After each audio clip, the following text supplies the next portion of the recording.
안녕하십니까. 저는 합격법학원에서 무역 실무 그리고 대무역법 외국환 거래법을 강의하고 있는 저 이용훈 간사라고 합니다. 반갑습니다. 자, 일단 오늘은 지금 저희 학원에서는 7월, 8월 과정으로 이제 심화학습 압축 정리 과정을 이제 여러분들 수강생분들이 이제 공부를 하고 있고, 요 압축 정리가 끝난 다음에 이제 9월부터 9월, 10월 두 달 동안 기출문제 풀이반을 저희가 개강을 할 예정입니다. 자, 기출문제 풀이까지 들을 필요가 있어? 라고 이제 의구심을 가지시는 분들도 있으실 것 같은데, 지금 시험 유형의 기출문제는 반드시 좀 풀어보셔야 되고, 특히나 최신 유형 기출문제가 어떻게 나오는지를 분석을 하면서 여러분들이 시험에 대비를 하셔야지 시험장에서도 당황하지 않고 서술하실 수가 있는 그런 능력이 이제 배양이 된다라고 보셔가지고 보기 때문에 반드시 여러분들이 기출문제, 특히 최신 기출문제는 꼼꼼하게 좀 보실 필요가 있습니다. 그 기출문제가 나오는 유형을 통해서 앞으로 어떤 문제가 기출이 될지, 그리고 우리는 어떻게 서술을 해야 될지, 그냥 간단하게 뭐 5개 쓰시오 한다고 5개 쓰면 되는 건지, 어떻게 쓰셔야 되는 건지, 이런 것들을 좀 잡아드리는 그런 강의다라고 좀 보시면 될 것 같습니다. 자, 그래서 일단 저는 무역실무 그리고 대무역법 외환 거래법에 한해가지고 좀 말씀을 드릴 거고, 무역실무가 이제 80점 비중이죠. 80점 비중이기 때문에 이제 무역실무 위주로 좀 말씀을 드릴게요. 자, 일단 수업 전에 기출문제에 대해서 이제 어떻게 해야 되는지 목차 잡고 내용을 어떻게 서술을 해야 되는지에 대해서 좀 설명을 드릴 거예요. 뭐 단순하게 뭐 단답형 주관식이다 하지만 답안 그래도 천차만별입니다. 9개 쓰시오, 5개 쓰시오 해도 쓰시고 아주 멋지게 논술과 같이 적절하게 서술형으로 잘 쓰시는 분들이 있는가 반면에 그냥 단순히 1번 땡, 2번 땡, 3번 땡 이렇게 쓰시는 분들도 있거든요. 근데 우리는 서술형 시험이기는 해요. 물론 이렇게 쓴다고 해서 점수가 더 나오냐, 뭐 그거는 채점위원, 출제위원에 따라 달라질 수는 있겠지만 제가 판단컨대는 그래도 뭐 당연히 뭐 단답형으로 써야 되는 부분도 있기는 한데, 그래도 하나의 서술문을 잘 작성하시는 그러한 연습이 좀 필요하다. 그리고 그러한 연습을 매주 오셔가지고 수업하기 전에 한번 연습을 해보실 그럴 시간을 가질 겁니다.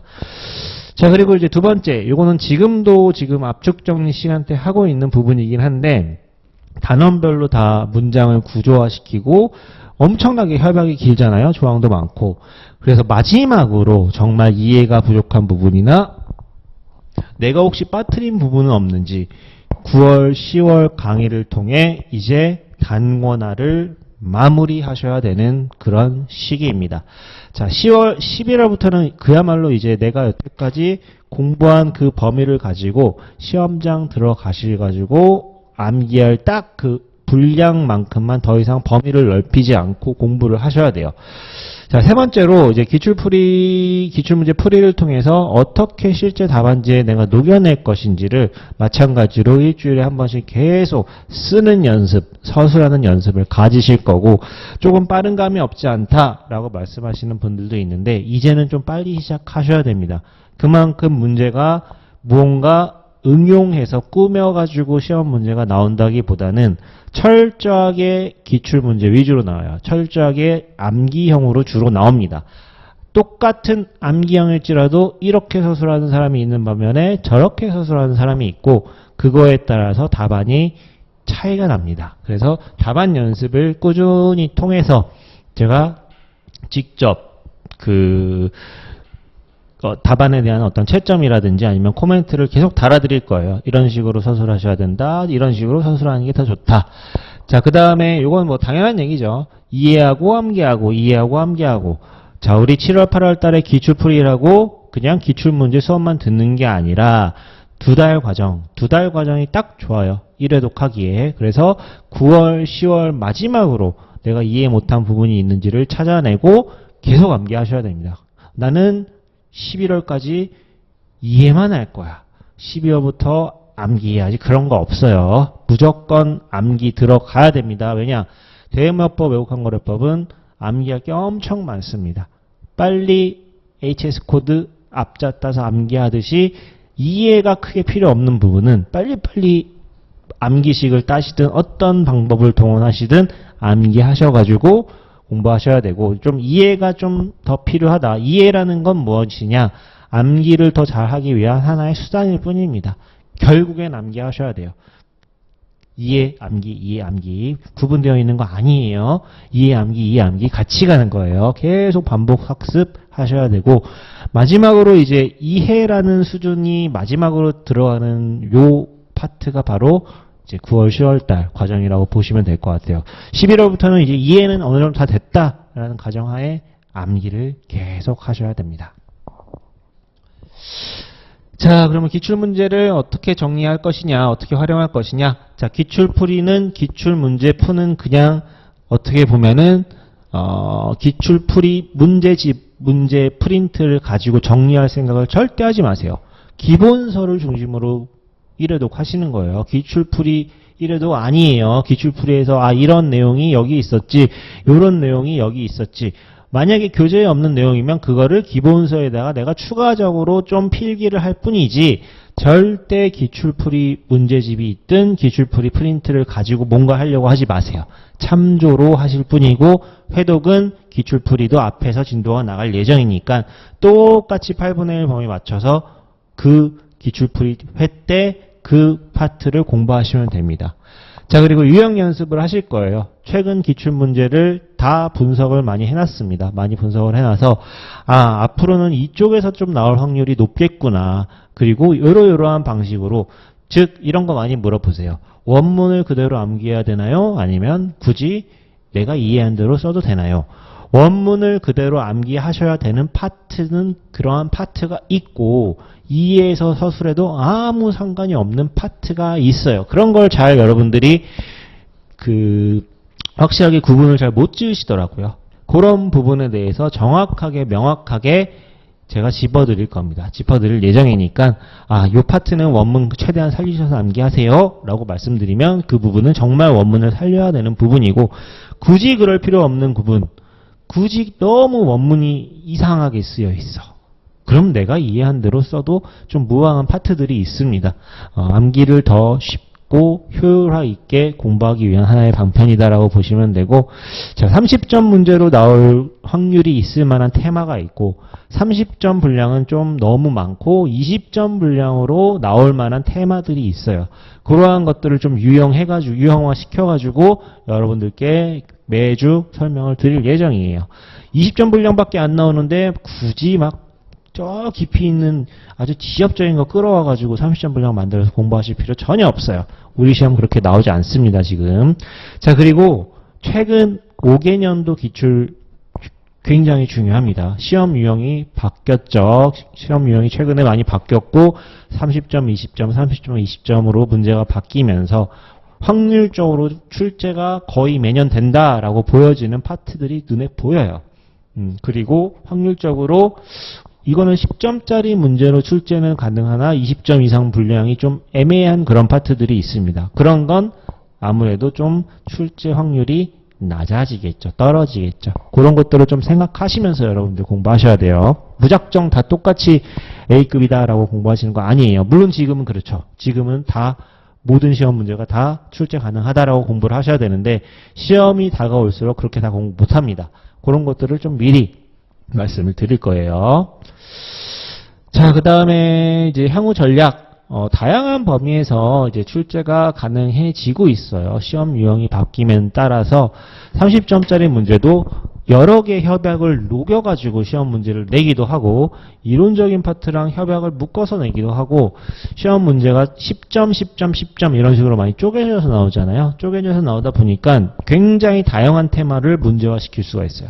예전에는 50점짜리 하나의 큰 테마, 그리고 10점짜리 무역실무 같은 경우에 뭐 대외 외환 10점, 10점 빼면은 이제 몇 문제 안 되다 보니까 시험이 출제될 수 있는 확률이 있는 범위 애들이 그렇게 많지가 않았습니다. 하지만 지금은 여러 가지 범위에서 인코텀즈랑 UCP를 묶어서 낼 수도 있고 CISG랑 UCP를 묶어서 낼 수도 있고 이러한 결합 문제들 대비하셔야 되고 1차적으로 두 번째는 협약과 이론을 결합한 문제들 요러한 이론은 이런 파트, 이런 규칙과 협약에 이런 파트랑 연계성이 있습니다. 절대로 나눠서 공부하시는 거 아니에요. 이러한 이론을 공부하시고 그거에 맞는 협약을 같이 공부하셔야 됩니다. 협약이나 규칙을. 그래야 안 까먹습니다. 자, 단답형 주관식 유형 문제. 단답형 주관식 유형 문제 몇 개 쓰시오, 몇 개 쓰시오 하는 나올 만한 애들이 굉장히 아직도 많습니다. 여태까지 나온 건 정말 아주 극소수에 불과해요. 그러한 파트들도 앞으로 계속 나올 예정이기 때문에 문제화 시켜가지고 여러분들이 미리 대비하실 수 있게 다 말씀을 드릴 거예요. 자, 협약이란 규칙 굉장히 중요합니다. 협약과 규칙에서 70% 가까이 시험 문제 나오고 있고 협약과 규칙도 무조건 1조부터 몇 조까지 그냥 1조 공부, 2조 공부, 3조 공부, 4조 공부 이렇게 공부하시면 절대 안 돼요. 다 까먹어요 나중에. 물론 그렇게도 한번 보시긴 하지만 테마별로 공부하셔야 돼요. 테마별로. 이런 테마로 묶이는 게 몇 조부터 몇 조까지 하나의 테마이구나. 여기부터 여기까지가 또 하나의 테마이구나. 이런 테마별로 공부를 하시면 그 테마 안에서 문제가 나오면 몇 개 뽑아서 쓰시면 돼요. 그런 연습도 좀 연습을 하실 거고 그 테마랑 이론이랑 또 엮여서 나오는 그런 연계된 이론도 같이 여러분들이 공부하실 수 있게끔 도와드릴 예정입니다. 자, 대외무역법, 외국환거래법 같은 경우는 조금 정말 미시적인 데서 출제가 되면은 여러분들 좀 쓰기 힘든 부분이 있어요. 너무 지금 지엽적인 데서도 출제가 되고 최근에는 그래도 지엽적인 데서 안 나오긴 했는데 어쨌든 큰 틀에서 공부를 하셔야 되고 너무 지엽적인 것까지 다 가져가시려고 하다 보면 너무너무 부담스럽습니다. 그래서 대외무역법, 외국환거래법은 한 80점 만점이다 라고 생각을 하시고 너무 지엽적인 것들은 좀 버리셔야 될 필요성도 있어 보입니다. 그런 거 역시 체크를 다 해드릴 거예요. 여기서 이 부분은 굉장히 중요하고 여기랑 여기랑 묶어가지고 10점 분량으로 나올 수 있다. 이런 것들도 안내를 해드릴 예정입니다. 자, 일단 9월 1일부터 2달 코스로 개강이 이루어질 거고 그리고 2달 동안 1을 회독을 한다. 그리고 기출풀이는 기출풀이일 뿐이다. 하지만 기출풀이를 통해서 여러분들이 얻어가실 수 있는 건 최대한 얻어가시고 2달 동안 마지막으로 1회독을 하면서 진도에 맞춰서 그래도 내가 한 번 더 회독을 돌린다. 기본서를 완성시킨다. 단권화를 한다. 라는 마음으로 열심히 하셨으면 좋겠습니다. 자, 그러면 일단 오늘 여기 기출 정리반에 대한 어떤 과목에 대한 어떤 그 얘기는 여기서 마치는 걸로 하고 이제 지금 시험을 뭐 1차 공부하면서 동차로 공부하시는 분들도 계실 테고 2차만 공부하는 분들도 계실 테고 또 때로는 시험을 보고 지금 그 합격자 발표를 기다리시는 분들도 뭐 다양한 분들이 지금 이 영상을 보고 계시겠지만 날씨가 굉장히 지금 더운 계절에 건강 항상 유의하시고 체력 싸움이에요. 체력 싸움. 장기 마라톤이라고 생각하시고 너무너무 일주일만 막 미친 듯이 달렸다가 또 퍼져가지고 쉬시거나 뭐 이러지 마시고 체력 관리 그리고 시간 배분 그리고 잠은 최대한 좀 푹 주무시고 건강 관리 하셔가지고 스케줄 관리도 잘 하시고 슬럼프에 빠지지 않게 잘 장거리 마라톤을 뛴다라는 그런 생각으로 열심히 하셨으면 좋겠습니다.